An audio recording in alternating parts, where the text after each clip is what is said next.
Praise the Lord. இன்றைய நாளுக்கான வாக்குத்தத்த வசனம் சங்கீதம் 121 அதிகாரம் 5ஆம் வசனம்.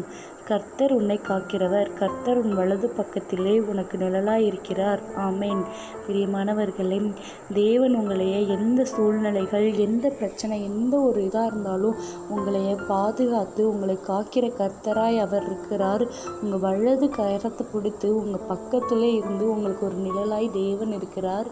மரம் எப்படி தன்னை அடைக்கலமாய் வருகிறவர்களுக்கு வெயில் மழையிலிருந்து பாதுகாப்பு தருதோ, அதுபோல் நீங்கள் தேவனை நோக்கி கூப்பிட்டீங்கன்னா தேவன் உங்களுக்கு அனுதினமும் ஒரு நல்ல ஒரு பாதுகாப்பை தருவார். உங்களை காக்கிறவர் அவர். உங்களுக்கு வலது கையை பிடித்து உங்கள் பக்கத்திலே இருந்து உங்களுக்கு நிழலாக இருக்கிறவர் அவர். உங்களை எப்பொழுதும் தன் கண்ணின் மணி போல பாதுகாத்து உங்களை வழி நடத்துவார். ஆமேன். God bless you all. Thanks for watching.